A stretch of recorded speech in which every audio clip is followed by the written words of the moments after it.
I have an email. Do you? Dear Bill, I hate your stinking guts. You make me vomit. You're scum between my toes. Love, Alfalfa.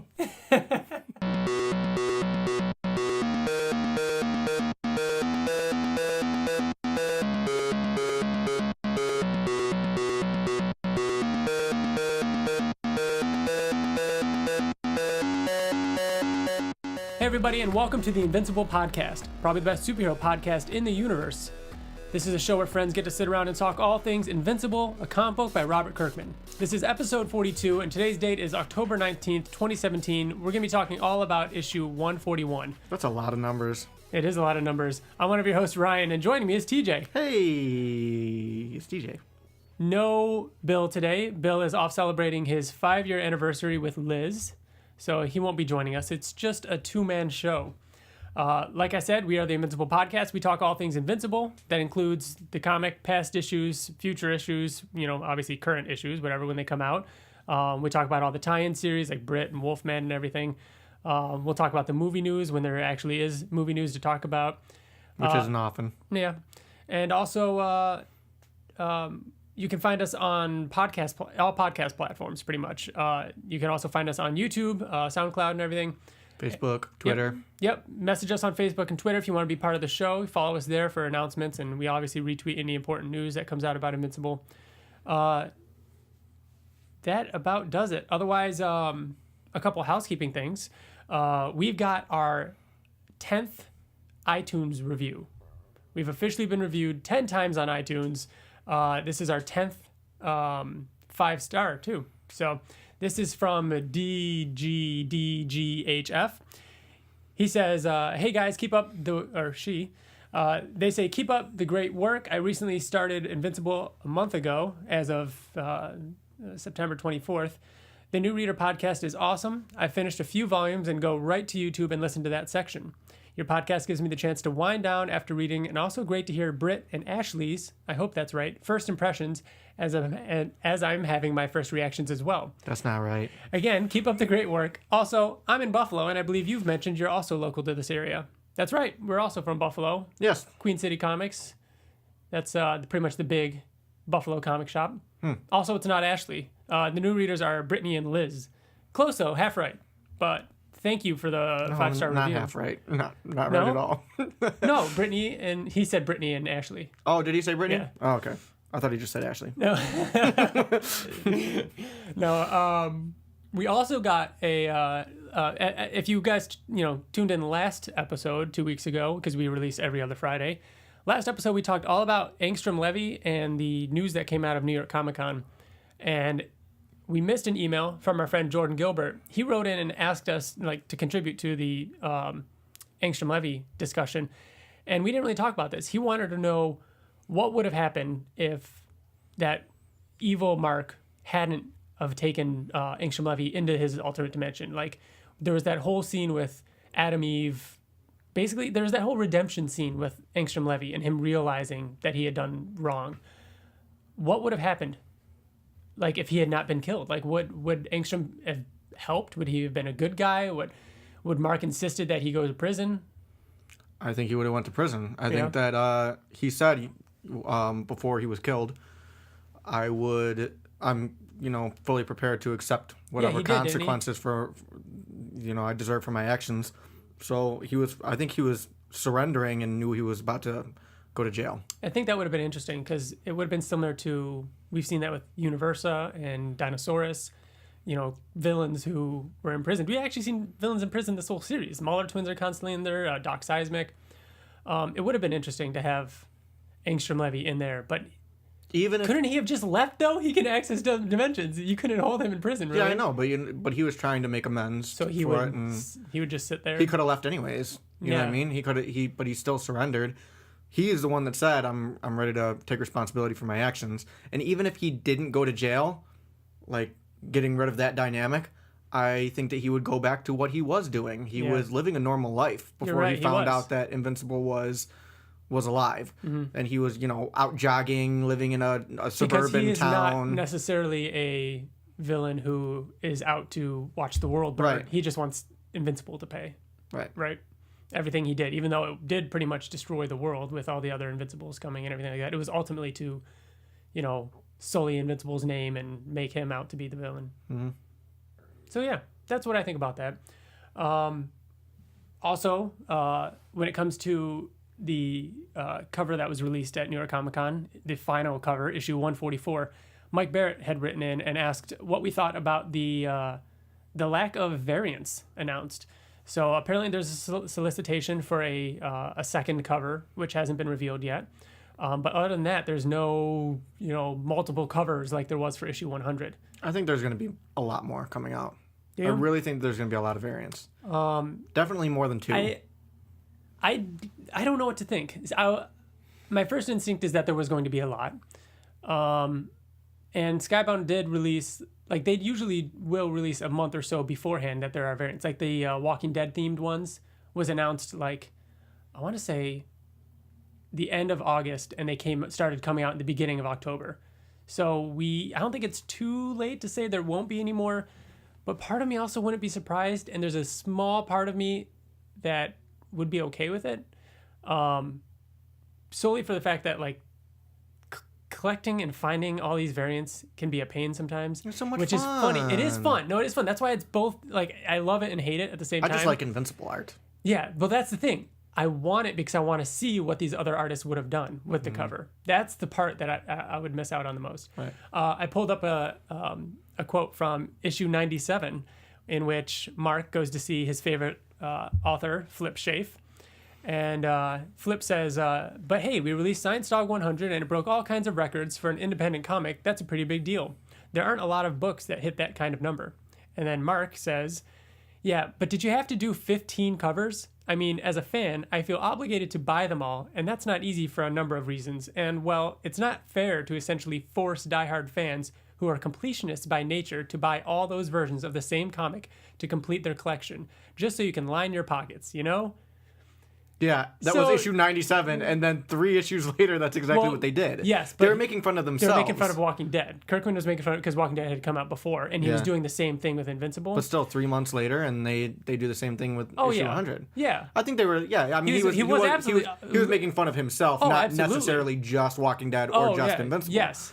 But he was also saying hey, I know this is kind of bullshit and a pain in the ass to some fans, but he still wanted to do it. It was still fun. Yeah, but that's why I think I don't think that he's going to look back on that and be like, well, I'm not going to do it for the final issue. If he did it for 100, I think there's a little bit of truth in there. I think there's going to be the 2 covers. I wouldn't be surprised if there were 1 or 2 more, but I also wouldn't be surprised if there wasn't. At this point, 2 covers would be nice just to have them. It's also a little bit more simple. I don't know though. I was expecting, them to be revealed at New York Comic Con, but we were wrong. We were wrong at that. Yeah. A little bit on the news section. There were a couple things that came out of New York Comic Con after we finished recording a couple weeks ago. You saw those sketch covers that Daniel Warren Johnson won, the artist of Extremity. Oh, yeah. Love that one. The Conquest one with him cool. ripping Invincible's spine out through his throat. Yep. And then Mike Barrett got a commission from him also of one of his favorite pages, like his version of it, of Conquest charging at Mark. Mike Barrett also got a Chris G one, like he usually does. This one of 140.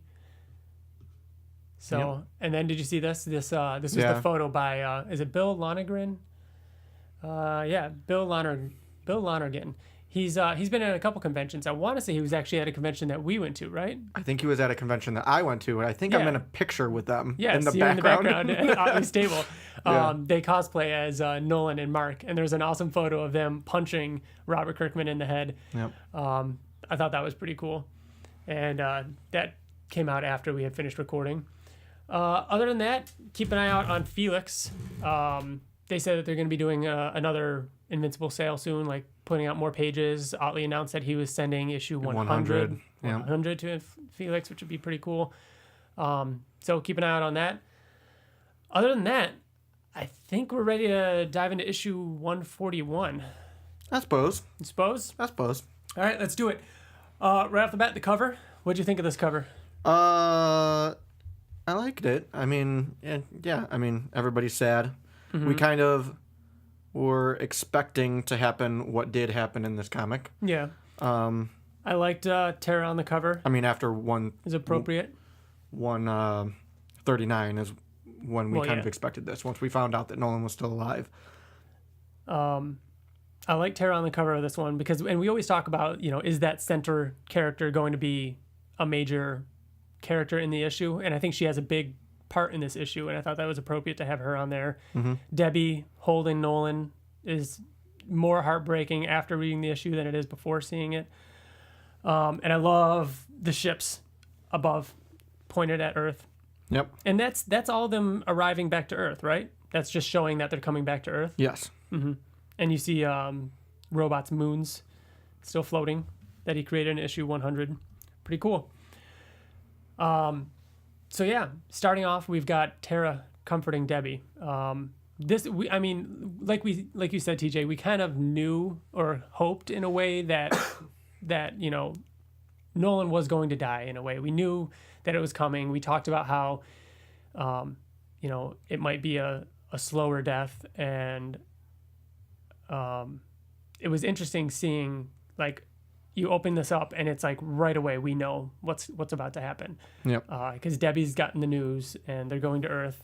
And last time we saw Debbie and Tara was like 4 issues ago, and it was when Tara was flying too high and they were flying through the streets and Debbie was holding onto her leg, and we never saw him again after that. But this was just a really, really good moment between the two of them. But yeah, Tara saying, giving her a hug and saying, it's okay when people get their red parts out in our family, they just go back in and everything is okay. So that. I love this issue. That was the only thing that kind of threw me a little bit. Because why would she say that? Because how many times has that happened?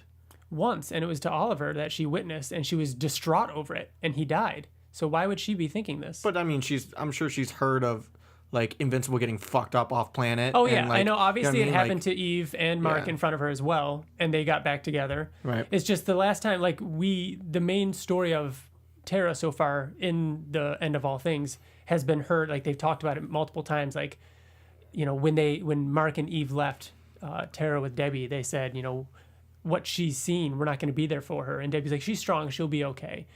And then there was obviously the scene with Haluma and her and Tara freaking out, saying, I saw his red parts were showing. I saw, like. But she also she sees Nolan talking in bed. He's alive, so she just assumes. Well, she doesn't actually see that. She never sees that. So from what you don't think that she has? We don't see that. But you don't think that she's talked to Nolan since he's been back and in the hospital bed? Well, I'm sure she has. Well, right here, Debbie and Tara are on Telescria. Nolan is still on Earth. You're saying that they're watching like a video of him? Okay. You see what I'm saying? I suppose. So it was just interesting, and it just took me for a second, and I wasn't quite sure, but it's still a great moment. And her saying, right, and you turn the page, and we're back to Earth now. What'd you think? On the ship. Well, yeah. Heading to Earth. Heading to Earth. And did you expect to see Mark up and talking so quickly in this issue? Kind of, to be completely honest, because I knew they had to heal him quick. Yeah, we weren't going to waste time. Right, but like we talked about last time, we were all kind of expecting a jump in time. And I'm sure there was a little jump in time, but... Yeah, maybe a couple days or so. I don't know if it was enough of a jump. Because I think he clearly got fucked up more than he did in the past. And in the past, it took a very long time for him to heal. Mm-hmm. Well, he is stronger now. I don't know. And I mean, then again, to argue my own point, we don't really know how much time has passed. Yeah, maybe a couple days. I don't know. I guess to also argue, or devil's advocate, it's not like organs and bones were ripped out of him this time. It was just the skin. And maybe that heals quicker on Viltrumites, or the alien technology that they have helping them is helping that somehow. Well, I was talking more about from half of this issue, he's fucked up and he's got no hair. And then the second half of this issue, he actually has hair, and it's like, oh yeah, it's not long. A jump. That is another time jump. Yeah. Yes. But that's the jump I'm talking about. Oh, okay. I thought you were referring between issues. So yeah, Mark, is all patchwork, and I think it looks kind of neat having all the all the scarring and patches. And Eve says here that, it's over. The war is over. We're free. We can go anywhere. And this is something that they've been talking about ever since the Corey Walker arc, them wanting to just get away. And that's going to come up later in the issue too. And then Mark goes to see Nolan.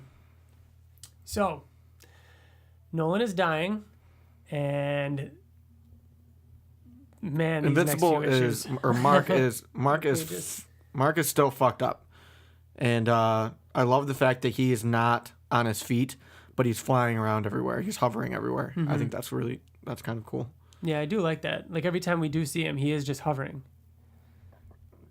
Maybe he's not strong enough to walk yet, Yep. But we get more information about why Nolan is dying, because Mark is refusing. He's saying, no, you can't do this. And we find out more about his heart, that his heart was in fact damaged, and it's just irreparable. His body isn't healing because his heart's damaged, and it just seems like, everything that could go wrong has gone wrong to hurt him and kill him. And Nolan goes on to give his final wish to Mark. He says, you have to be strong. Our people, ... they need you. Mm-hmm. And he says, it's time for you to lead the Viltrumites.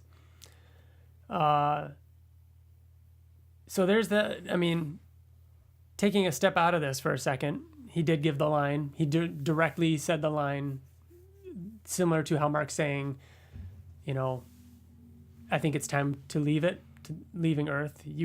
It's time for you to lead the Viltrumites. I'm saying this is tying into King of Mortals. Oh, yeah. Saying again, for sure.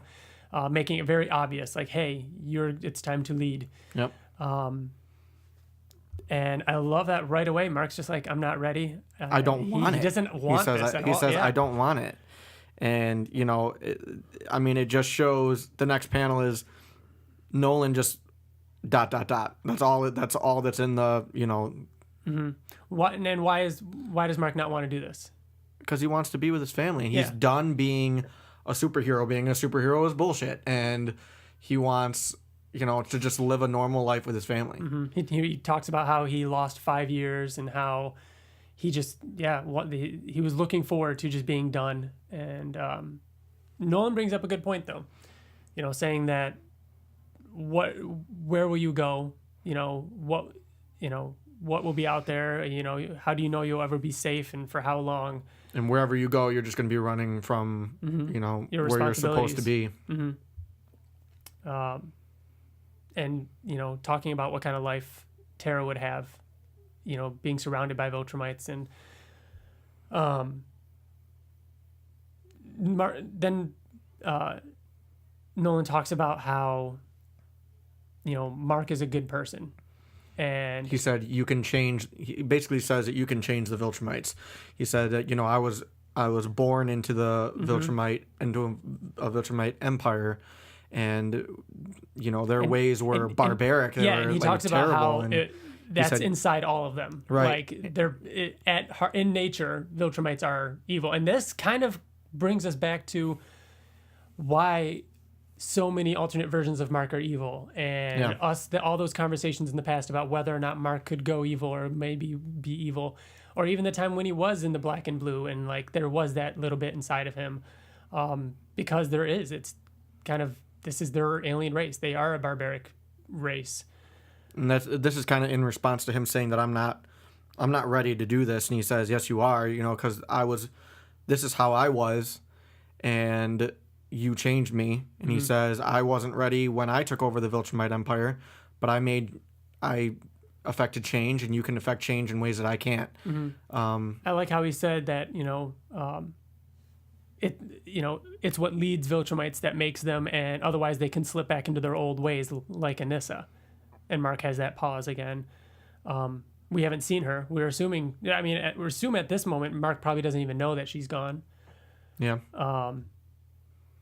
So Nolan gives his final words. At the time, Mark doesn't know this is the last thing Nolan will say to him, but he says, "You changed me, changed them." And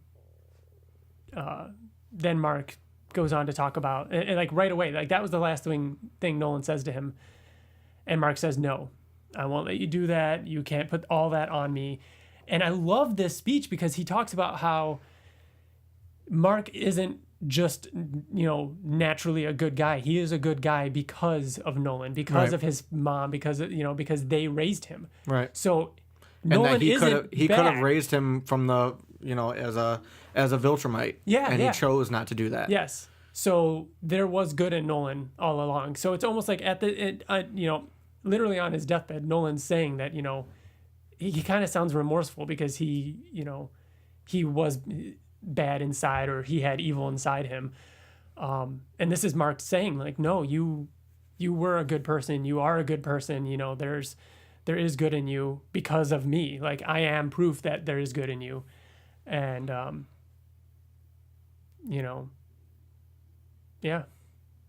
Yeah. And then he kind of looks up after his speech and realizes that he's gone. He's not conscious. He's passed. Mm-hmm. And he just hugs him. God, these two and just pages. starts bawling as Debbie and I mean, it's not. Yeah. It's so not clear. Going back to what we said before, they're not on Telestria. No, they got there. The very first line in this issue is, "We're leaving. We're going to Earth." Okay. Yeah. Gotcha. It's not clear whether or not Debbie and Tara, got there and were in the room before Mark arrived. We don't know whether this was Debbie and Tara arriving, but regardless, this is Debbie realizing that he has gone too. Mm-hmm. And I'm a sucker. God, that panel with Mark and looking at Tara and Tara's eyes welling up. I'm a sucker for pages without dialogue. Yeah. Especially emotional pages like that. Yep. Like, I love the page where, like, for some reason this reminds me of the page where the doctor hands Tara to Mark, and it's a really silent page, and he like wipes a tear away. Yeah. Oh, I literally have something in my eye right now. It's an eyelash. I'm really not. Ryan's getting emotional. This issue was super depressing, man. It was so a hair sad. in my eye. So I think right here there's a jump, right? Yeah, because this is maybe a week, a couple days. We don't really know. I mean, how fast does Mark grow hair? Well, I want to say he'd be getting a haircut like once a week. Yeah, I want to say in the beginning he says that the doctor said he'll be good in a couple days. Yeah, he does say in the beginning. He says, "Doctor says I'll be good as new in a few days." Mm-hmm. I can't wait for Tara to make fun of me for not having any skin. I feel like it couldn't have been long, but maybe it's just a couple days. I mean, that's just. And Debbie's not speaking. She's still mourning, and Eve gets a little upset with Mark because she's. I don't know. This scene was interesting to me because. I mean, I like it a lot because it shows their relationship. We had this conversation back in. Oh man, what was this? What was part 1 of 12? Issue 133, maybe. I think it was 33. Of what? Part 1 of 12. It was 133. Yeah. Yeah, it was. Remember when Eve flipped out on Mark up in the sky after him and Alan were fighting at Oliver's funeral? Yeah. And she said, I hate you, because he's selfish, because he does things, you know what I mean? Like, and they talked it out, and that they got married that day or, shortly after. Like, this is them having a normal conversation. This isn't like, she's not going to be like, oh, you're going to lead the Viltrumites now? We're going to live on Earth, or we're going to live near Earth, and, everything, this is our life now? Like, no, the plan was they were going to get away. Like, they were going to leave all this behind them. So I like that she wasn't just okay with everything. She was upset about it. She's like, but you're not that sorry, are you? That is so disrespectful to me, though. That's disrespectful. To say it like that, though, is disrespectful. Oh, but you're really not that sorry. And he basically says, fuck you. It was my father's dying wish. Mm-hmm. Are you kidding me? Mm-hmm. Like, I'm glad that you're on your side, because I'm more on the other side. I'm not saying that you're agreeing with Eve. You took it as more of I'm 100% on Mark's side on this. Yeah. Because of the fact that, I mean, I feel like if I were Mark and if it was that kind of situation, like, it's not even, like, I wouldn't even think to, like, maybe it's she's upset because, like, oh, he should have talked to her before just making the decision. But at the same time, like, why wouldn't she just want to, support him in that? It's like, think of real life situations. Hey, honey, I got a job in Massachusetts. You gonna move with me, or are you gonna just fucking like get? You know what I mean? Like this is on such a bigger scale. This is like lead the Viltrumites. Yes, I feel like that. This is kind of what you're saying, though. I think in the end, she is accepting it. This is happening. She, Mark even jokes around, like saying, like, "Hey, I feel like I just scored a win here." I could not disagree more. Really, I feel like prediction. Hold on. I feel like she's accepted it, but they're not. She's not a robot. They're going to talk this out. They're a normal human, not human, I guess exactly, but you know what I mean. Like they have a normal relationship. I think they might break up. Interesting. Well, I don't. I think that this is just them talking it through. This is not something that this whole time we've been talking about how they need to get away and Mark doing things for his family. You don't think it'd be weird if the next page was like, yeah, we're going to do this? Like, what about all those things we said in the past? Like, there has to be a conversation here. Things don't just happen like, just because. Like, there's a conversation to be had, and I'm glad. They're going to definitely have a conversation. Well, that's what this is. I think this is the conversation. No, because he even says that we're going to put it on hold, and this, Oh, the fact that you dropped the subject. Yeah, it's gonna come back. Mm-hmm. Yeah, I mean, I don't think it is cut and dry. We'll continue this later. Yeah. He says. Yeah. They're definitely going to have a conversation. I don't think it's going to end well, especially because this conversation kind of did end well. Mm-hmm. Like, they're joking with each other. But then, I don't know. I think that there's going to be more, and it's not going to end well. Okay, so I think we both agree that we're glad this conversation happened. Yeah. You just don't like that it's going in the direction you think it's going. Oh, yeah, it's great writing. I'm not saying I don't like that he put this in the comic. I like it. Mm-hmm. I'm just speaking on the situation itself in the story. Is that, like, do you think it's, I mean, this is what Eve signed up for, though. That's what I mean. They're superheroes. Yeah. But I think that's why ultimately she's going to be okay with it. You think the opposite. I do, because she's been fighting it forever. Mm-hmm. Forever. Yeah. And I think the old Eve would have. They keep breaking up because of it. And it's like, listen, if you're not like apart, if you're not like into this, then we still got to go back to those rings too, Yeah. But I think that, like, this is mean, and all the Eve fans out there are going to hate me for this, but I feel like if he were to be the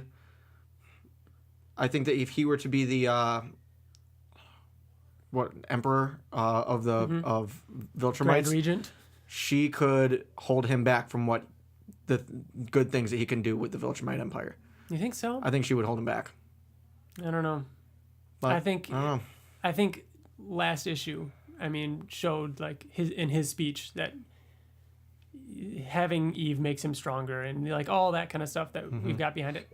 What if they were to break up and she were to die? No, that'd be even worse. There's no way. We've got 3 issues. That'd be a very Joss Whedon thing to do. No, thank you. All right. And then the issue ends with a I don't know if it's my favorite scene, but this is one of my favorite speeches in the series. Yes. God. So this is Mark basically talking about mortality to Tara. She's asleep, and just Kirkman's writing here really shines. This like makes me want him to like write a novel. Like he could, I feel like he would crush that. Like Mark sits down by Tara, she's laying in bed and sleeping, and he says, when my father died, I felt so alone. Then I saw you, and it only made me more sad. This part is like such an awesome quote. When I look out into the abyss that awaits you, or when you look out into the abyss that awaits you as you grow older, you're always looking past your father. He's always there, facing it before you and telling you what to expect. preparing you for what's coming. He's a comfort you grow to, take for granted. Then when he's gone, it's just you facing the abyss alone. Mm-hmm. I love that. That's so good. Mm-hmm. And just him talking about how it made him realize that one day she's going to be like him and she'll be alone.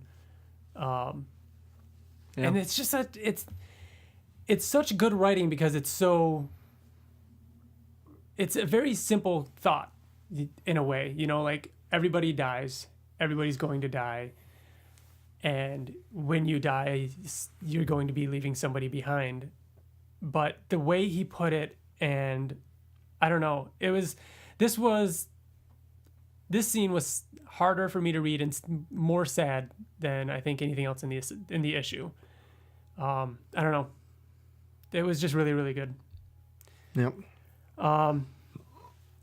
And he says it, unfortunately, he doesn't want to wake her. He says it seems too cruel to wake you in this moment because, right now in the end, you're happy, everything's fine, you're asleep, life goes on, the show must go on, whatever.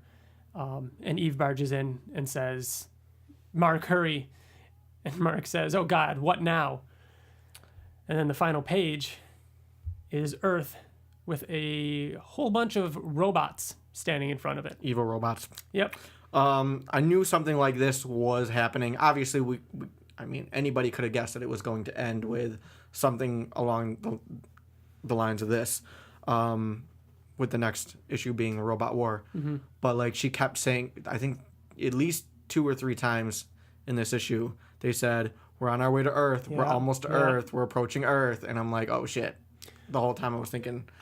Before reading this issue, I really wanted this issue to end or have a explanation for the robot war. You know what I mean? Like within the issue. After reading the issue, I'm kind of glad there isn't, because it would have felt really jarring if there were 2 more pages and it was Robot doing something evil to reveal his, his true motives. Because this issue was so good as a very emotional piece. This issue is unlike any other issue in Invincible. You know what I mean? It the closest thing I can think of is the issue in which Eve reveals to Mark that she had an abortion. You know what I mean? Really quiet, somber, dark, very emotional. But otherwise, it would have felt jarring to have any type of action or anything else going on in this issue, But I thought it was one of the best issues because of that. Yeah, it was so unique and it was just really, really good. Yeah. So next is the robot war. Do you want to read the next issue on since Bill's not here? I suppose. Okay. The End of All Things, Part 10, Robot War, Part 1 of 1. Holy crap.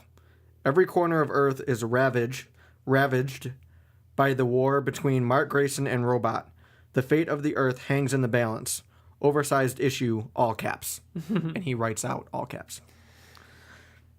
So we have 3 issues left, and 2 of them are oversized issues. Yep. That's pretty great. Mm-hmm. It's cool that the very next issue is going to be an oversized issue, and It's on Earth, and it's something we've been leading up to for a while. Any theories on these robots? First of all, I love this page because there's no, again, I don't know any specific terms, but it's so off-centered looking. It looks like it's clipped from a larger page with more robots. And I think that's to show that there is several more of them. Yeah. I take it as they're surrounding Earth. See, I take it as I think it's more of a wall. Yes. Yeah. That's okay. I think they're in front of Earth. I don't think they're going all the way around. Okay. Yeah. I think it's a blockade. What is that? Blockade. It just always reminds me of Star Wars Episode 1. Oh. Yeah. I remember it. Yeah. You don't need to. Yeah. It's just I'm taking it as protection. Yeah. Any final predictions on what is going to happen? Why is he stopping Mark from coming back. You know, like why? What? I don't get this. I love that I don't understand. I love that I don't have a theory. Yeah. I just don't know what's going to happen. He literally just helped Mark. You know what I mean? Like, Robot is last issue, he sent a robot to help him finish off Thrag. Robot is like weird though. Like, and I feel like a lot of people forget some of the things that he does whenever we're talking about, you know, what is he a good guy or a bad guy? Like, he'll kill people just because they don't fit into his plan. You know what I mean? He tried to leave or abandon Invincible just because he didn't fit into the plan. But that goes into the needs of the, you know, many outweigh the needs of the few. Who asked the question at New York Comic Con? He's a fan of the podcast, James Kelly. Yeah. He asked the question about Robot and his... What made you want to go down the road of changing Robot's personality into making him want to take over the world? And Kirkman said, I was looking for a dynamic that hasn't really been done in comics. Yeah, so like much. Someone who weighing the needs of, you know, that's what I just said. Yeah. killing one person to save millions. And that whole concept, and it's the idea of the villain winning, you know, and what would that look like? But he said because typically that type of villain doesn't win, and it would be cool, you know. And that solidifies to me 100% Robot is not going to die. Number one, and number two, like, what if he does win? What if he, like, because before we recorded, you said he kind of did win, but I think he did. He did. Mark even said so. Mark left and 6 years went on. He won for what? 6 years? Yeah. He made Earth better. He's like 900 years old. That's not a win for him. 6 years is not a win for him. In that moment, it was a win. Yes. Okay, so he won a battle, but not the war. Well, you mean the war has to be one of them has to die? I think because as of this moment, the next issue was literally called The Robot War. He has not won the war yet. Yeah. Well, I don't think that one of them has to die for the war to be over, but I think that there's going to be a final, like, there. Definitive? It's not going. Yeah, it's a definitive end. Do you think there will be robots on Earth? Rex robots, like these robots on Earth at the end of that issue. Oh, like will he still be there? Will he be on Earth? Yeah. Yes. But I don't know in what aspect. Yeah. I can't picture him just in a prison cell. I don't really either. Maybe. I don't know. I think he either has to die or he's going to be in another dimension. So maybe. He's not going to die. If he dies, what happens to all his robots? Do they just, you know, fall apart, stop working? He has to control them. I mean, he does control them, right? So yeah. And wouldn't Earth be a worse place? Like, that's going to be an interesting concept. Like, if it would be Earth, I mean, it would just be. But it's been run for 6 years at basically peace on Earth for 6 years because of the way it's been run. But at what cost, Ryan? At what cost? I know. Monster Girl being drug out in space. Angstrom Levy is dead. He is dead. Yeah. Yep. So I'm really excited. Cecil. We'll see. Cecil. Fuck Robot. Yeah, jeez. We've got some emails. First one up is going to be another Jordan Gilbert. He said, hey guys, did you guys enjoy your feels trip for the issue? Man, this one was tugging on the heartstrings. I'm guessing this time jump was at least a week, and we kind of talked about that. It was probably about a week. Possibly. From the beginning to end issue. Jordan continues, it was crazy seeing Nolan on his deathbed in this issue. I don't think we've ever seen a slow death in this entire series. Love the last conversation with him and his father, since the relationship is really what drove this entire series. I like the point made about making a better world for his daughter. One of you mentioned the new planet rehabilitation program that Nolan lied about in the second issue. I am a little disappointed that we didn't see a last interaction between Alan and Nolan, since they grew extremely close during the series. Also, Debbie not getting a last word in as well. Seeing Mark with his muscles and tissue growing back was great. I love the buzzed hair look on him, makes him look meaner and more serious. The exchange between Mark and Eve was a little concerning. Mark makes some good points, making sure he stays in control of the Viltrumites so that they don't slip back to their old ways and keeping them from endangering the galaxy, but Eve isn't all for it. What a Kirkman twist it would be if Mark just leaves Eve and Tara at the end of 144 and makes the Viltrum Empire his number one priority. I hope not. He deserves a happy ending with his wife and daughter. My prediction next issue, at least the start of 142, is a revelation of Robot's true intentions. As far as that, I can't really say, but it's going to be awesome. As always, sorry for the long letter. Love, Jordan. P.S. We never got to see Thrag vs. Allen, not to mention that Mark killed the two most feared Viltrumites in their culture. So a couple things that Jordan says here. One was the no Alan and Nolan and no Debbie and Nolan scenes. I don't think that Alan and Nolan was necessarily needed. It would have been okay, but I felt like it made it better that it was just Mark and Nolan. And the whole Debbie thing, her getting there just barely too late, was awesome. I loved that. I like that too. And as far as Alan, and I think this could apply to Debbie if you want, maybe we just didn't see it. You know, Mark was sitting in the chair and he was like, hey, can I go see my dad? Like, time could have passed from the time Mark was, you know what I mean? Like, Nolan was awake. So they knew he was dying. Eve knew he was dying. Eve probably talked to him. We never got to see Eve talk to him. You know what I mean? Like, there could always be a scene where Alan said, you know, I talked to your dad and he said he was proud of you. You know what I mean? Like, it could have been. Maybe. It could be, but I don't think it's necessary. I agree. Prefer believing that, you know, Debbie and Tara got there literally seconds too late to say goodbye. And what about the fact that, geez, even before this podcast, we always talked about a potential fight between Thrag and Alan. You know what I mean? Yeah. A revamped Alan. I mean, we've seen him fight Alan a little bit in the would past. rip him the fuck apart. We talked about that. Apart. Yeah, we talked about that. You think he still would have? Yes. Yeah. Oh, man, it would have been a cool fight, though.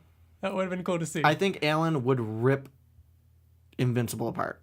Really? Yeah. And just fucking destroy him. So would you say Alan is the strongest character in the universe? I've been saying that forever. Yeah. Since I don't know, like they gave him that power. I just kind of wish they didn't. Oh, you mean the weakness of his eye? Yeah.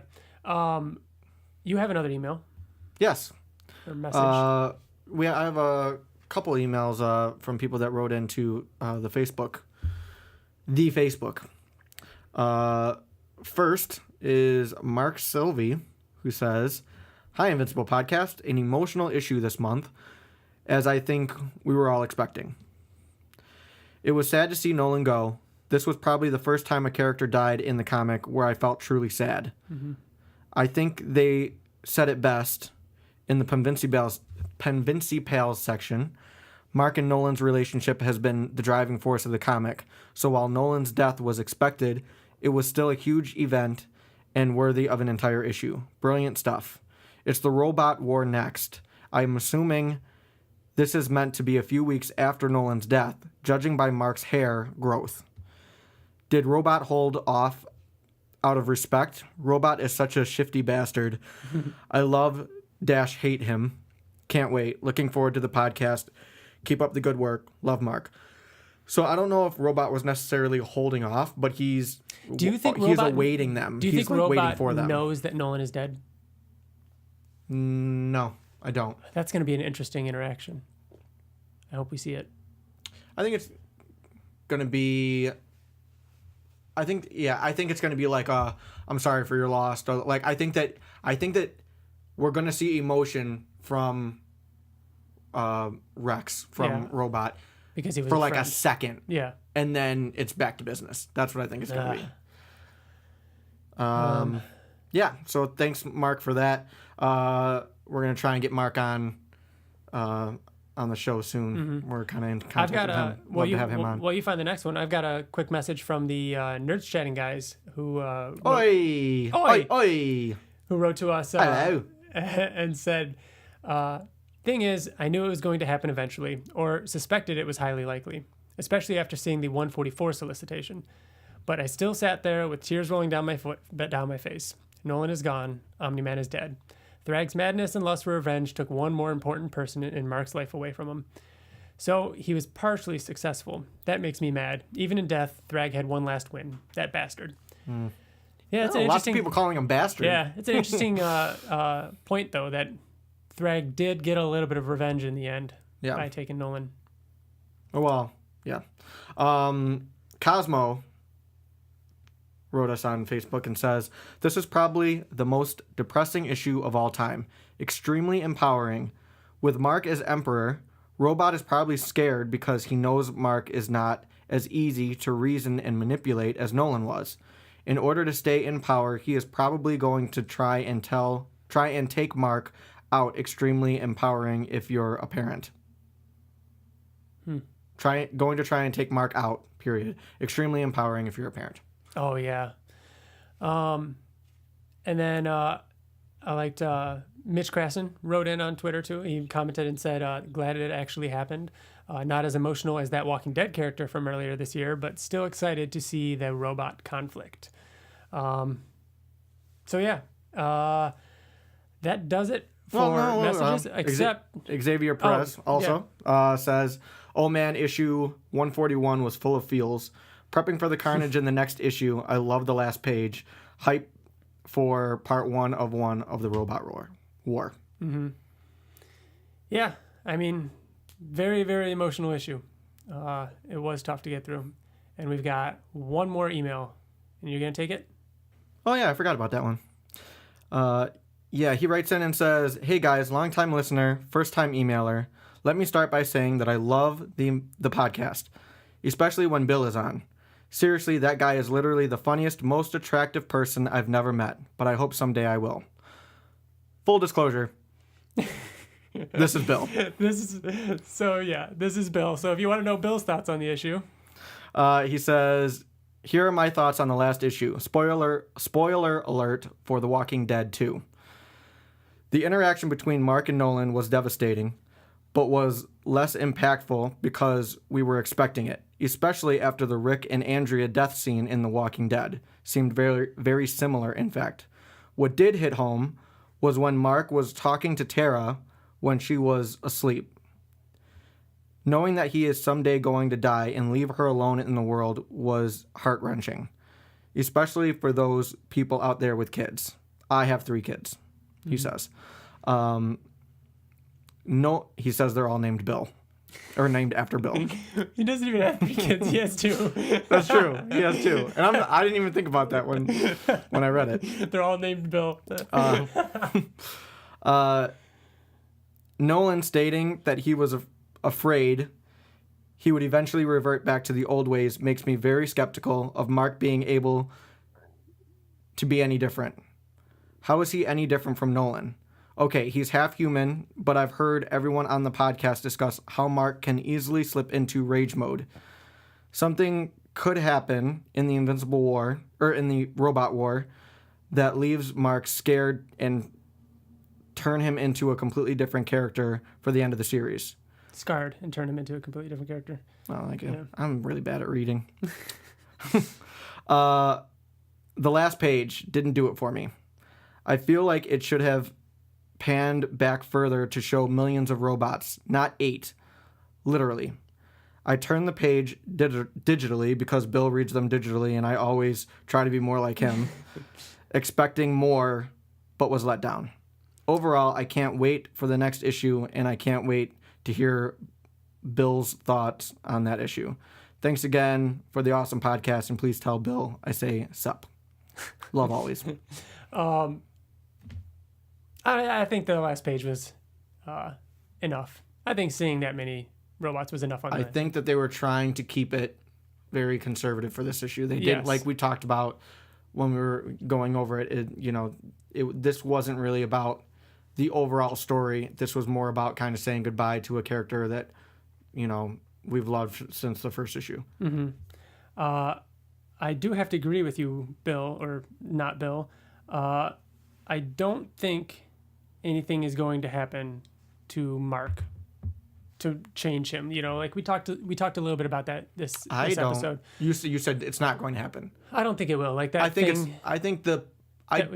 think it's going to happen, but I think the possibility is definitely like I feel like especially prominent. After it definitely could happen, especially after for sure. Mark Nolan telling Mark that he is different, that he is not like Viltrumites who of the past who used to be those monsters. Right. I don't think we're going to see a monster Mark because that would be kind of dishonoring this issue in a way. But we could see like an Oscar end here to where there's just like a flicker of bad in his eye, like, you know what I mean? And then it ends, like, you never know, like, you know, who he could be. Whether or not it will still come out. Right. I don't know. But I don't think it will.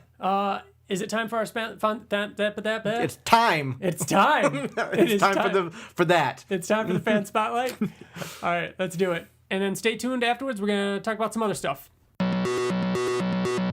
But we should probably just go right into it. Yeah, so when did you start reading Invincible? Well, we should probably say who we're talking to. Oh, yeah. Who are you? My name's Scott Bodenhamer. And I am Ryan. And I'm TJ. There you go. All right. Thanks for coming and talking with us. Oh, no problem. Thank you guys for putting on such a great show. Oh, no problem. Thanks, man. So when did you start reading Invincible? I started reading Invincible. It had to have been the year that The Walking Dead came on TV, because somebody told me, my uncle, who had a comic book shop here in Galesburg at the time, told me about Walking Dead, and I, read through all that before the show started. And then my friend said, well, hey, if you like Walking Dead, then Robert Kirkman has this other comic called Invincible. It's superhero stuff. You'll love it. So I started, and I read a couple issues, and then a couple issues turned into reading everything that was out at the time. So yeah. So having an uncle that has a comic shop, did you grow up reading a lot of comics? Well, I did. I ended up reading quite a bit of comics because he's had a number of comic book shops over the years, and he had one in kind of the mid-90s that he ended up selling, and he sold my mom like boxes and boxes of comics at like a discount price. So for 1 year for Christmas, I got about 2 long boxes of Spider-Man and X-Men comics, plus 20 or 30 of those X-Men action figures from like the 90s series. Nice. So I grew up reading a lot of God, I love Spider-Man and X-Men. Yeah. Very cool. You read the newest issue, obviously, right? Oh, of course. Oh, I woke up at like 5 in the morning and Comicology said it had been delivered. And isn't it great that lately, at least, for us on East Coast, I mean, Normally we don't get early. it until like 10 a.m. Eastern time.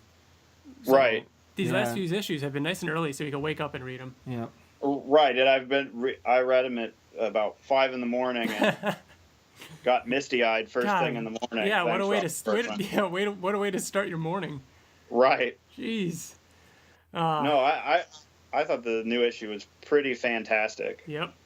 Yeah, we agree. Tough to get through, but it was really, really good. Well, I mean, it's one of those things, unfortunately. I think everybody knew it was coming. The mentor figure kind of has to bite it for the main character to achieve what he's going to achieve. Right. Yeah, I thought it was a good end, though, a definitive end. Yeah, and a few listeners wrote in talking about how we've never really seen a slow, emotional death scene in Invincible. Right. And it was pretty great that, Nolan deserved that honor. Right. Because we really haven't seen anything like this. Right. It was our goodbye just as well as it was Mark's. Mm-hmm. So. Right. I think they even referenced that in the comic when Debbie was talking to Tara, and she's like, oh, when people in our family, when they have their red parts out, they just stuff them back in and it's all good. Right. Because that's normal for this series. Yeah. Right. Yeah. Who's your favorite character if you had to pick one?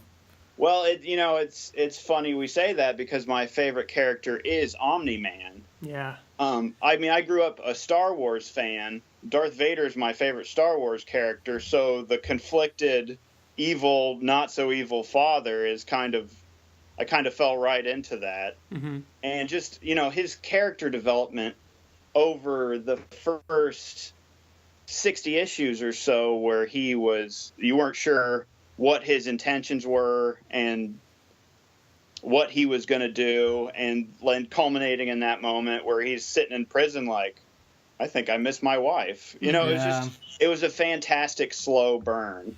Yeah.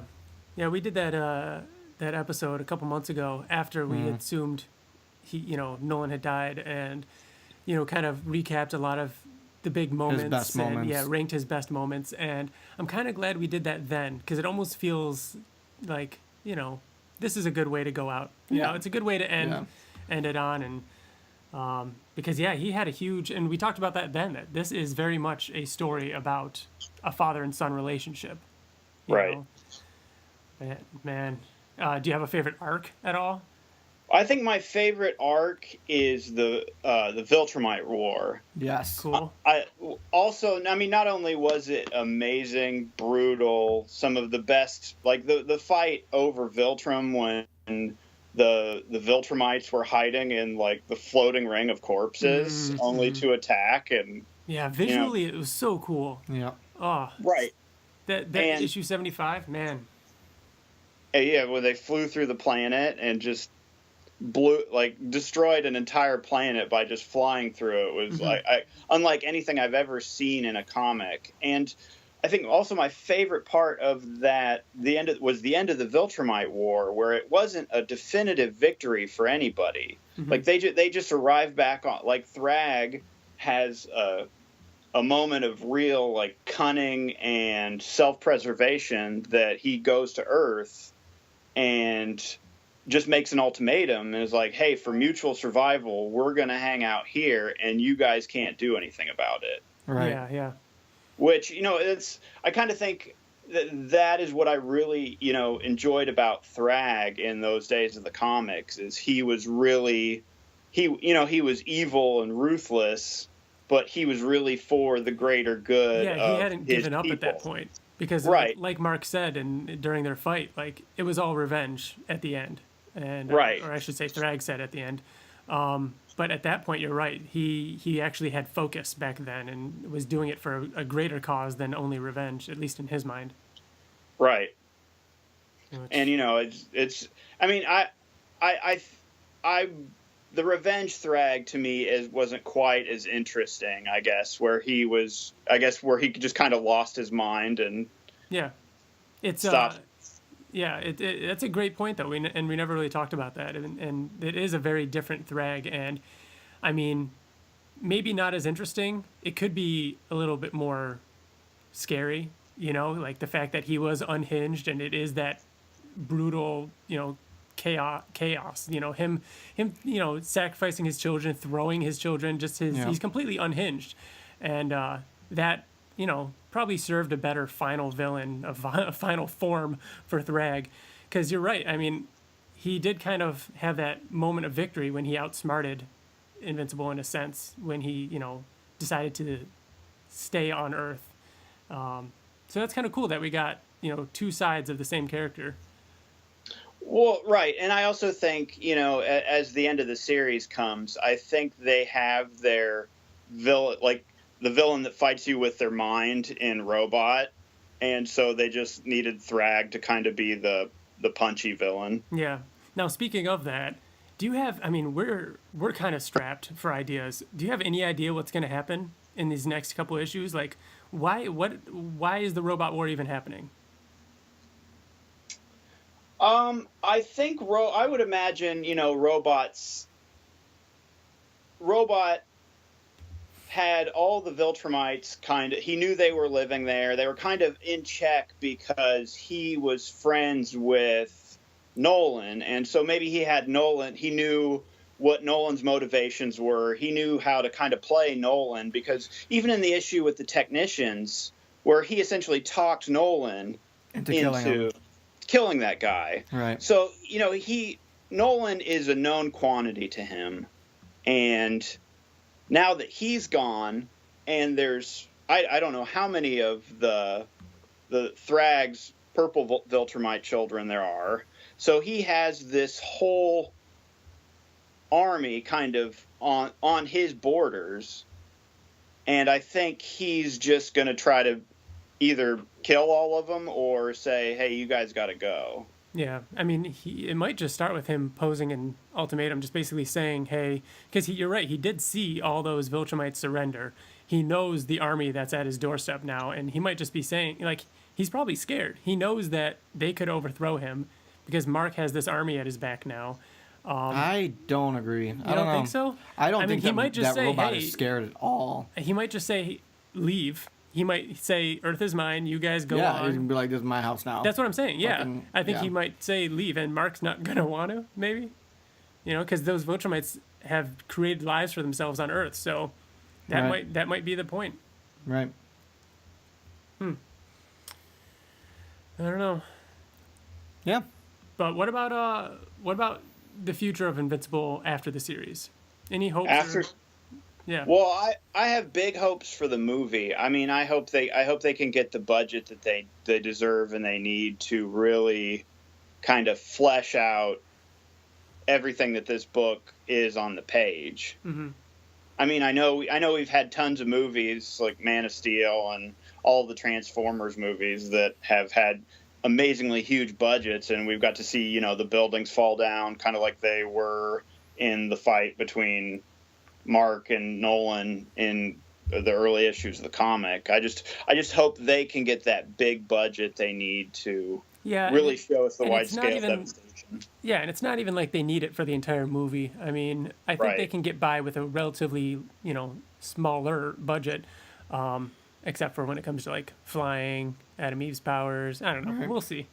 But they really only need that one big fight scene if the first movie is going to be kind of a direct adaptation of the first hardcover, ending with the fight with Nolan.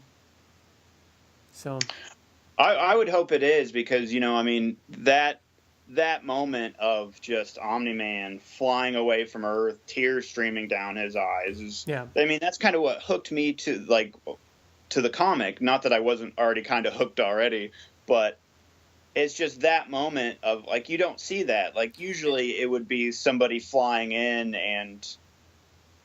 and defeating Omni-Man, and then Invincible can kind of take his place. But no, he actually reached him with his words. Yeah, and that's still something, like, we haven't seen that in all the superhero movies we have these days. We haven't seen something quite like that. So I think they still have a chance to come out and be something different. Yes. Which is the most important thing for this movie. So, agreed. Yeah, here's hoping. I mean, still holding that hope for a video game or a novel. I mean, they teased the fact that there might be a novel. Novel's coming, definitely. That would be great. Yeah, depending on who they got to write it, I would I'd definitely like to. I'd like to see, you know, again, back on the Omni-Man train here. I'd like to see some stuff, maybe a novel about his early days on Earth. Yeah. And you could really get into his head about, okay, this is my mission. I have to lie. I have to make these people think that I am dealing with all that one duality. of them.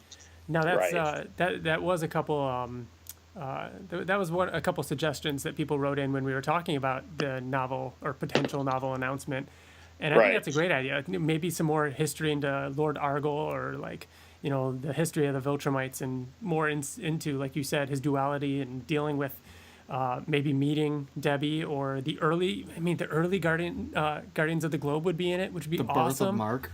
The birth of Mark, yeah. Knowing that he has a child coming into the world, but has a mission to carry out. Yeah, I think you're right, man. I think that would be a great novel. Because you could. Go ahead. Oh, I was just gonna say, and it would also slip right into the canon without it really disturbing the series at all. Right. Right. Awesome. I think that does it, man. We appreciate you talking to us. Yeah, thanks for having me on. And again, thanks for giving me something to listen to every couple weeks. Yeah, of course, man. Thanks we for appreciate you listening.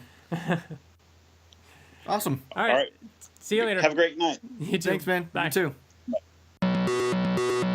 And we're back. Thanks, Scott. Yeah, thanks for coming on and talking with us. We've got a couple more emails that aren't quite focused on issue 141 that we want to talk about. Andy actually wrote in and said, where is it? Right here. He said, "Hey guys, Andy here. It's been a while since writing in, but I wanted to say I'm still enjoying the podcast. I just wanted to ask you guys your opinion on something. With Kirkman's Walking Dead, the show is running alongside the comic. With the show being as popular as it is, do you think the comic is being kept alive because of it? I feel like the comic could have ended 20 issues ago. For me, it has become stagnant. Invincible, on the other hand, is just a comic.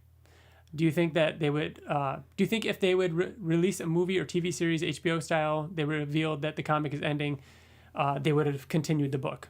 So he's basically asking if a show or a movie had come out while Invincible was going, would they have continued it? Maybe because they have an entire universe and multiple dimensions to work with. I feel Invincible would be something that could last a lot longer than The Walking Dead. Just curious for your thoughts. Keep up the good work, guys. Love, Andy. I think Kirkman knew. So let's do Walking Dead first. Okay. I agree. The Walking Dead did kind of become stagnant for me. The show, I feel like, did kind of change the comic a little bit. I feel like, I don't know. The thing with Walking Dead is that there's just, like, Kirkman has been kind of saying eventually, like, Rick will die. He's not going to make it to the end. And I just think the comic is begging for that moment to happen, because the problem with Walking Dead for me right now is that there are too many damn characters, and I don't. Yeah, and it's been that way for a while. I don't care about any of them. I don't care about them. And you know what I've done to combat that is... I cared about Andrea, and I care about Rick and Carl, and that's like it. With Walking Dead, I've recently decided and started to backpile issues, because it's always been the same thing. It's always been a better comic when I read it in chunks, and because there's so many characters and there's a lot going on. I guess I can't really say the comic got worse. I just think that it just so happened when the show came out, the comic was kind of at a point where it was like dealing with the different, the different communities and everything anyways. It had gotten through the prison. They had gotten through all those awesome moments. I think it just went flatline. It's not necessarily bad, but it's just It did actually pick up a little bit recently, and I think it has gotten better within the last 15 issues. It's always kind of been like that, and comics in general are like that, where it's like they have it ups and downs. They'll have like a finale, and then you start from the beginning again, and it's slow for a little while, and then it builds and builds and builds. Then there's a big finale, and then it starts back from the beginning. It's just like seasons of a TV show. You know what I mean? It starts out slow, and it gets bigger. So do you think Kirkman would have ended Invincible if the movie would have been announced beforehand, or a show announced beforehand? I feel like he had to have known that there were things in the works when he decided to end it. Yeah. I mean, we've talked a lot about this in the past, and it wasn't just... I feel like there was a few reasons for ending Invincible. And, one, the comic had changed a lot. Ottley had talked about that, and it was just time. He kind of saw the writing on the wall when it came to it, and he wanted to send it off the right way instead of it petter out. And not only that, but Ottley was done with it. That's what I'm saying. Even if he didn't want it to continue. Like, there was a lot of reasons, I feel like. Yeah. I'd like to think he wouldn't have continued the comic as much as I'd want the comic to keep going if there was a show, because I wouldn't want it to go the way Walking Dead has kind of gone, where it would become stagnant. Right. I love the fact that Invincible will be a complete story that will have been unaffected by a movie or a show or anything like that, because it will be finished before any of that comes out. So no, I want more. No, I know I want more, but we're gonna get more. We'll hopefully get more. Like we talked with Scott, like there's hopefully gonna be a book, and we're hoping for more. Even Kirkman said recently that there's gonna be a lot of exciting stuff after Invincible ends. Yeah. So we'll see. I hope that answers your question, Andy. Also, Luke wrote in, and he says, "Hello, Invincible Podcast. I have a couple questions for everyone. First, I know you do this podcast for fun, but I'm curious to know, when you are not podcasting, what are you doing? Selling insurance? Rescuing dogs? Aspiring to be a comic book artist or writer? And two, what is your favorite comic convention and why? A quick note, I forgot the interview, but it exists on YouTube. It's from San Diego Comic-Con 2017, and Kirkman is on a couch with some other guys, and they mention your podcast. Thanks for doing the podcast. I look forward to the Fridays it comes out. Best, Luke." Quick thing on the San Diego Comic-Con. He's talking to us. That's why he mentions the podcast. So TJ and I were actually in the chat because it was on Twitch, and they were live streaming that. And TJ had the guts to actually ask. I asked 3 questions. He answered, or 4 questions. He answered all of them. Yeah. And TJ actually asked. He said, "Hey, we've got Ottley on the podcast. Would you come on sometime? Mm-hmm. You and Corey Walker?" So yeah, that interview does exist, and that was pretty cool and gave me a small heart attack.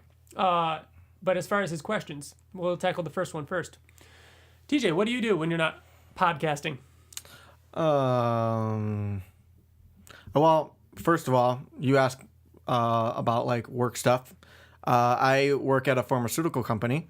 I dress up in a big hazmat suit and run machines. I'm a lead tech in my company where I kind of manage like 12 people on my shift, and we create cancer cell medias. We run machines in a sterile clean room. We dress up in a big hazmat suit and run like cancer cell medias, cloning medias.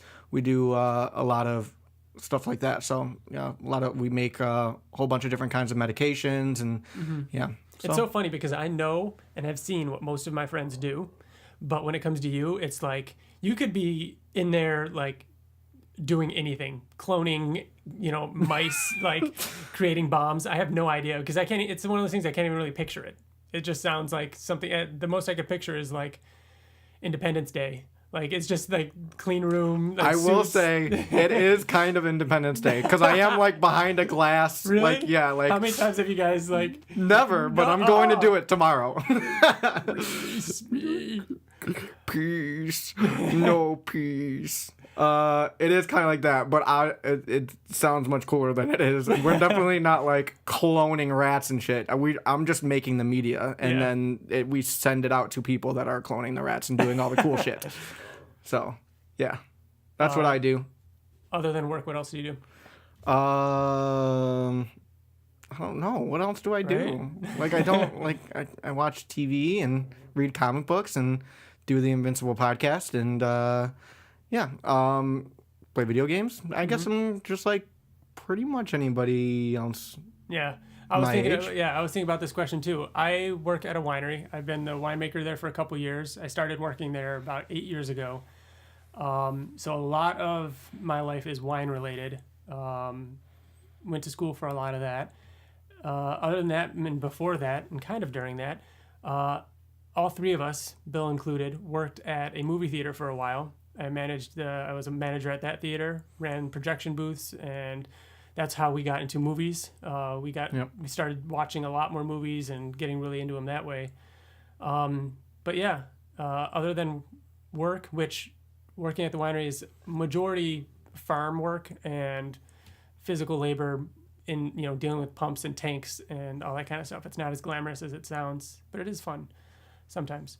But other than that, most people that listen know that I got married last year. I spent time with my wife, Katie. We watch movies. We watch TV shows. We try and travel as much as we can. We like traveling. But otherwise, yeah, TJ's right. Video games, movies, TV shows. We hang out. We go places. We go out. I like writing. I haven't written in some time, but one thing that we don't talk about a lot. I do enjoy writing. That we tend to do a lot, and I love behind TJ right now is a huge wall of board games. I love board games. We haven't done it in a while, but we used to have a board game night every Thursday. We would get together, but now our Thursdays have become mostly podcast recording. But we procrastinate on every episode, and we wait until the Thursday before the Friday it gets released to record. Yeah, I love board games. We play a lot of those. And especially like when it comes to video games, I mentioned earlier in the podcast, I'd love to stream sometime. We've talked about that. Maybe stream a video game and play it and let you guys know, and you guys can jump in the chat and play along with us. There's a bunch of things I'd like to do. Yeah, we might actually do that within the next couple of weeks. So keep an eye out on our Twitter and our Facebook, and we'll announce that if we decide to do something like that. It's kind of in the works. We got to talk to Bill about it. Yeah, something cool maybe for Halloween. It might be something that we do more often, regularly. Yeah, right. Just because it'd be fun, and I love chatting with listeners of the podcast. Just Invincible fans in general are such fun to talk to. And also, speaking for Bill, he is a manager at Rent-A-Center. Mm-hmm. A district manager, right? No. Doesn't he travel all over the place though? No. He was a district manager for PacSun. No, I knew that. But no, he's just a regular manager. I figured he could talk more about it. He obviously has talked about his family and he has kids now and everything. He didn't like being a district manager because it took him away from the kids. From the family. So Luke also wanted to know our favorite comic convention and why. So We don't go, at least. I mean, we've gone to a couple, and they tend to be local. I mean, we go to I'm trying to branch out. Like, I want to go to C2E2 this year. I'd like to do New York Comic Con maybe next year. But definitely C2E2. I mean, of the ones we've been to the local ones like Boston and Niagara Falls and Toronto, and then the only other one that we've been to is Boston. You said Boston twice. Did I say Niagara Falls? You said the local ones like Boston, which is not local for us. That's 9 hours away from us. Buffalo. I meant Buffalo, Niagara Falls, Toronto. Yeah. And then we've done Boston twice. Boston was actually our first con that we've ever been to. So I'd have to say my favorite would be obviously Boston, just because mine's not. I love Boston as the city. I love that area. I think the conventions are really usually a great size. Yeah, but there's New England Patriot fans like everywhere, though. You know. I know. But we deal with them. You're saying that like you're a Buffalo Bills fan. I'm not a Bills fan, but I'm a Miami Dolphins fan, and we're in the same division. God, so. It's just a mess right now. You like Toronto? I like Fan Expo specifically. Like Toronto Comic Con is great, but Fan Expo, Boston was Fan Expo this year. It was a Fan Expo. Right.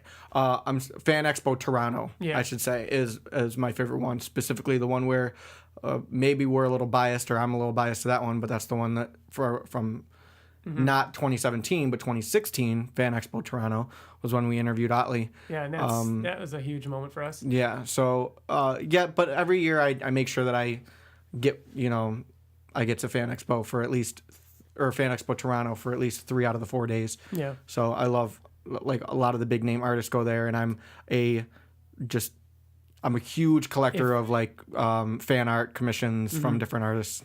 If I could go to any con in 2018 for free travel, whatever, I think I would pick Emerald City Comic Con.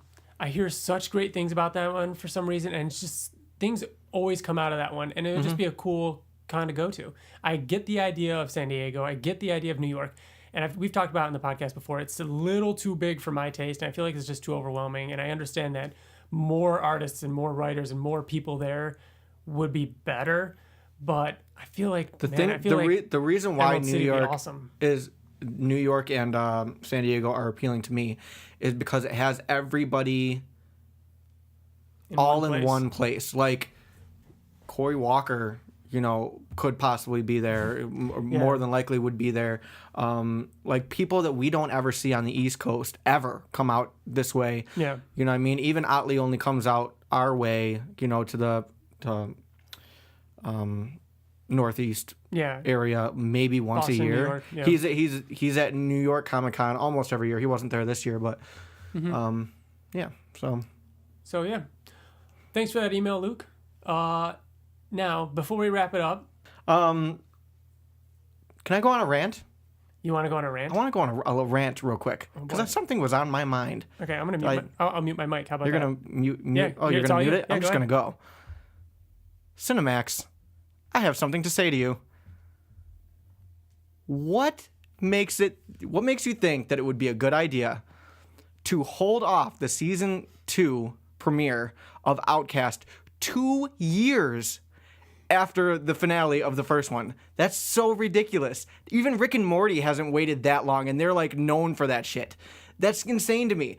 After the first season, when it comes back, no one's gonna be as interested as they were when it could have been like 3 months after. And that was one of the questions that I asked Kirkman in the panel at San Diego that we talked about on the couch. And he even seemed a little perturbed, like, oh, I don't know, like... there had to have been some weird licensing something issues going or on. something. But they just announced that season premiere is going to be July of fucking 2018. What the fuck? That's so stupid. And I love that show. And that like, really why sucks. Like, that's like sending it out to die. Like, yeah. why? I mean... No, like 2 years after? The crazy thing about that is, doesn't it exist already?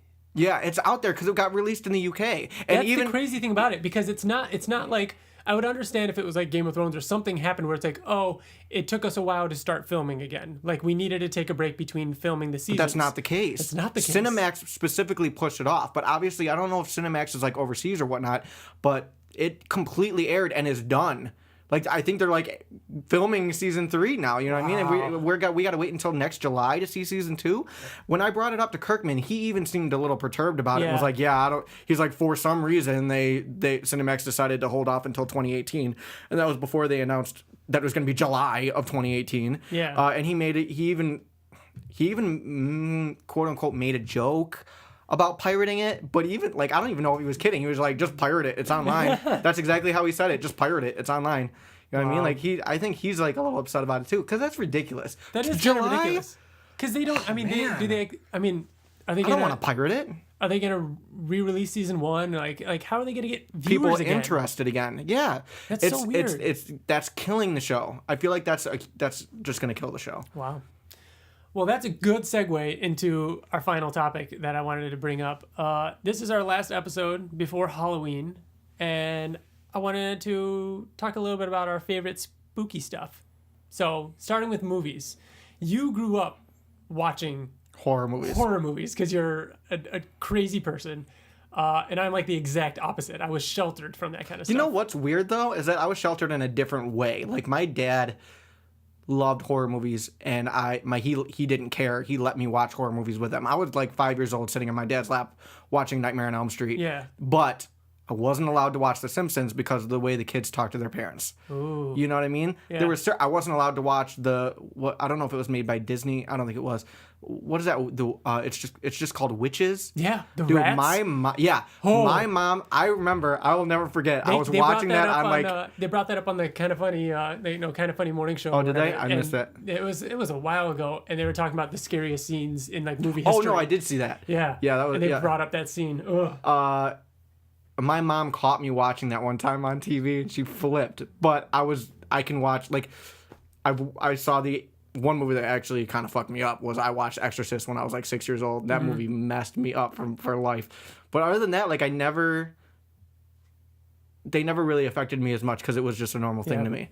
But my favorite horror movies are probably kind of the ones that I mentioned is Nightmare on Elm Street is definitely up there. Mm-hmm. And maybe it's because of watching Exorcist so young, but anything with, and I kind of grew up in a kind of a religious home too. Mm-hmm. So anything that has to do with exorcism scare the shit out of me. Like The Conjuring, I thought was terrifying. You made me watch Exorcism of Emily Rose. Such a good movie. In a cabin in the middle of like the woods. Where the TV wasn't working, so we all gathered around a laptop with a tiny screen, and me, you, and Bill were all huddled together. All the lights were out.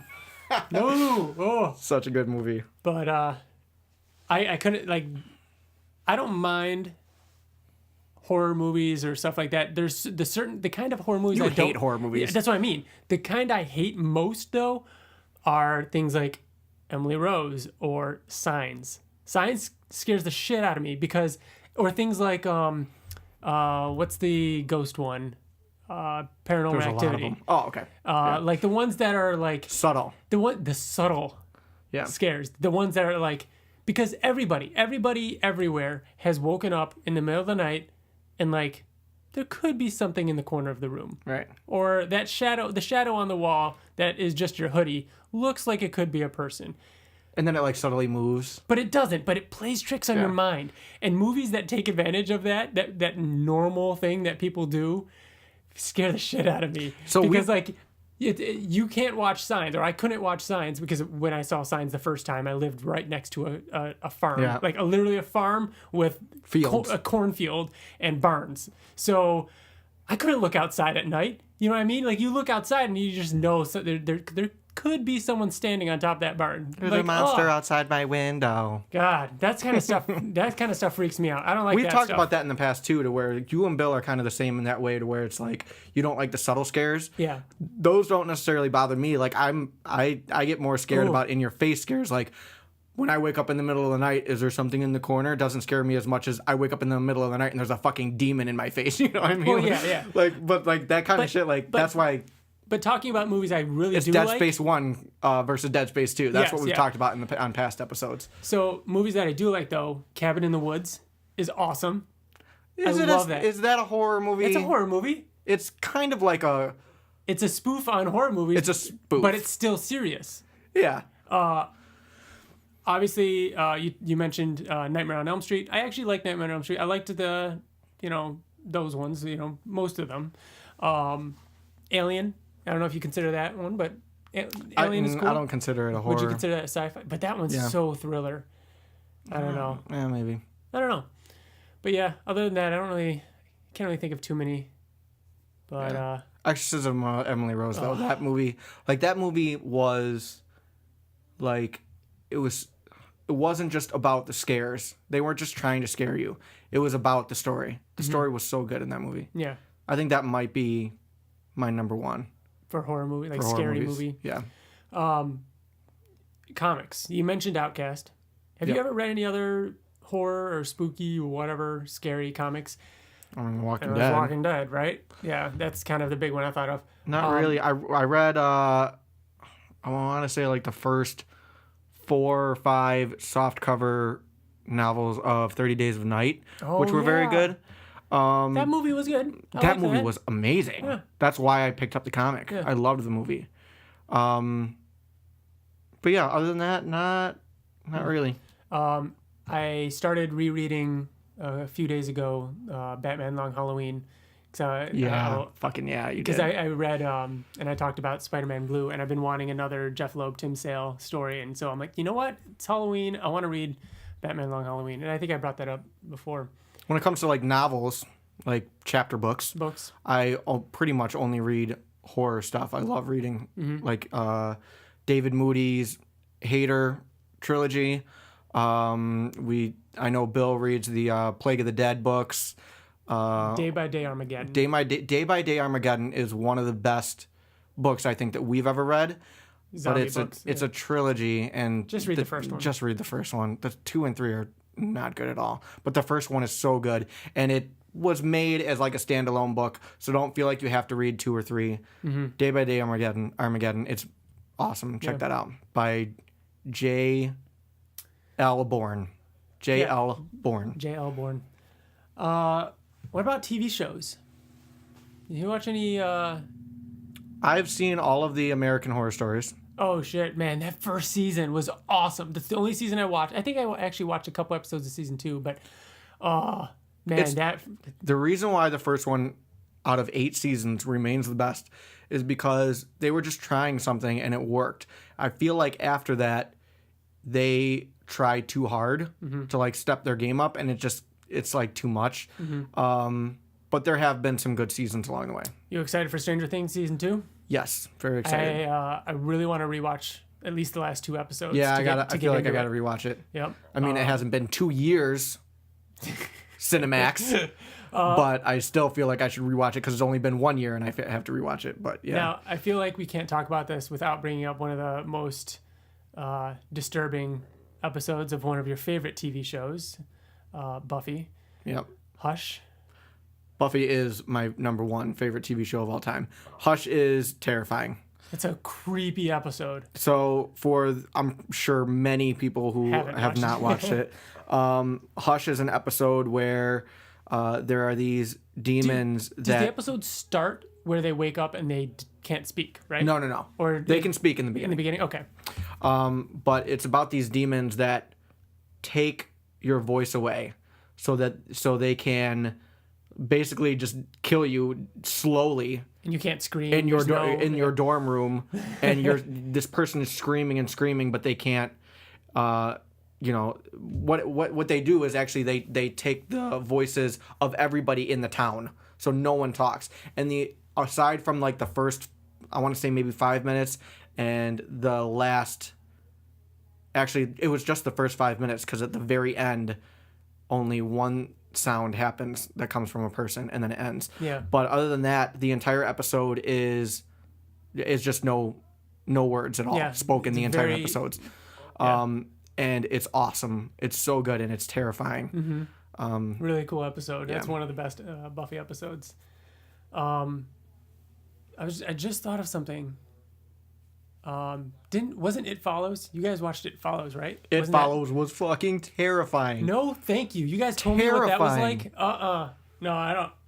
It Follows is about this thing that you have That's no a movie, idea. by the way, not a It's show. a movie, yeah. It's about this thing that you have no idea what it is or where it comes from, but it's just always walking towards you, and it can take the form of people that you know, or it might just be so a stranger, and it's just constantly walking towards you. So if it catches up to you, it's walking towards you, so you can run away from it. But if it catches you, it's going to kill you in a brutal way. But the thing that's terrifying about it is that you can get in your car and you can drive miles and miles away, but just know it is currently walking towards you, and eventually it's going to find you. It's always walking towards you. Yeah. Now, you don't find too many movies scary or terrifying, and that's one of them. Yes. God. That's that movie.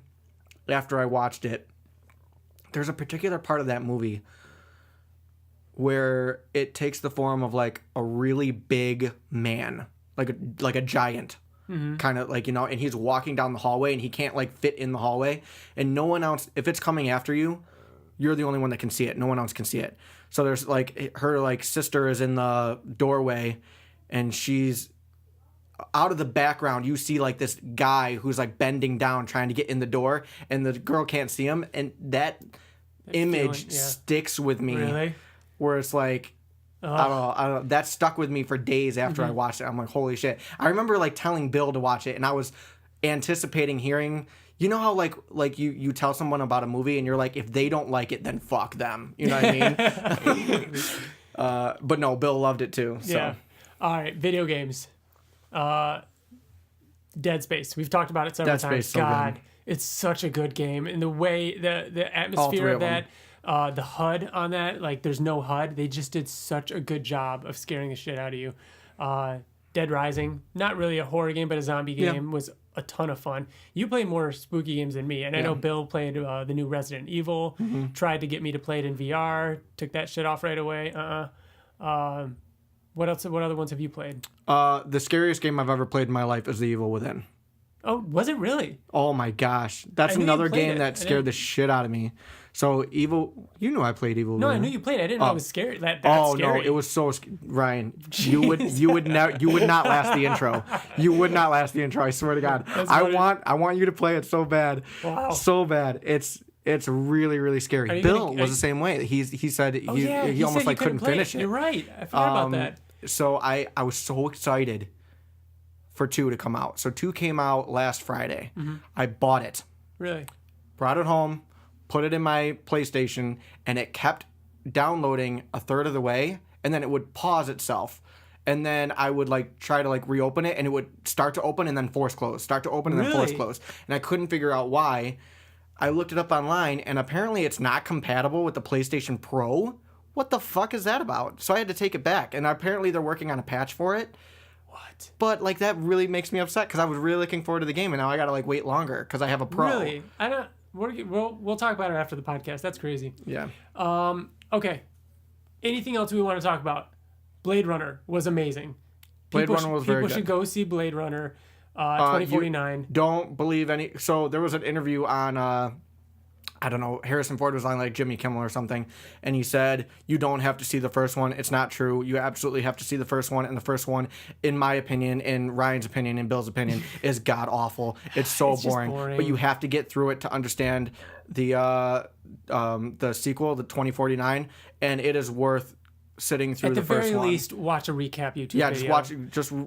Yeah, to the very least. But it's worth it. Go see this movie. It is one of the best movies I've seen in a long time. It was very good. If possible, go try and see it in IMAX. See it with a big screen, loud sound, and enjoy it. It was something. TJ, did you end up reading White Knight yet? Yes. Fucking awesome. So good. It was really good. I actually have to stop following Sean Gordon Murphy on Twitter because he's posting so much stuff he's that I don't want to see. Covers and everything. Yeah. Like, it's such a good comic. I really, really liked it. So I'm excited to keep reading that. Anything else you've been up to? No, not really. We've talked for a while. I think we've got it. Thank you everybody for listening. I think we will be back in 2 weeks.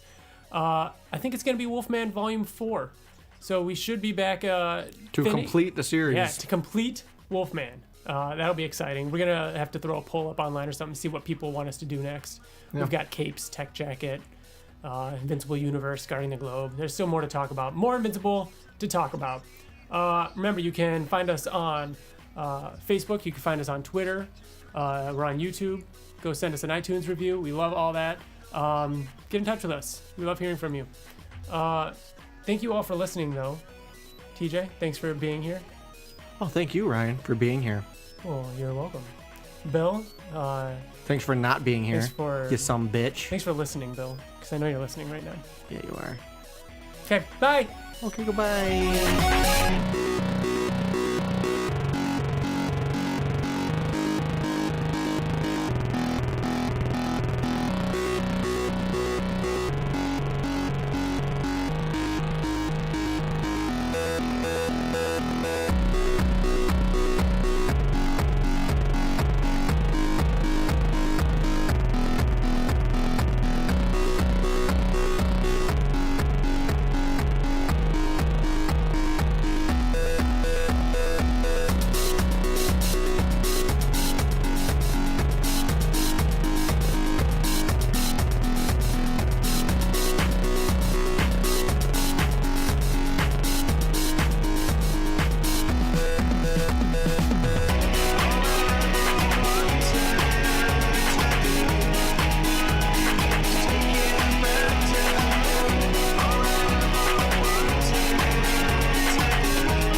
Testing my mic. Test 1 2. Check 1 2. Welcome to the Invincible Podcast. I'm going to be talking right about here most of the time at about this volume. TJ? This volume. Right about this volume. Podcast. Invincible Podcast. Invincible. Invincible. Podcast.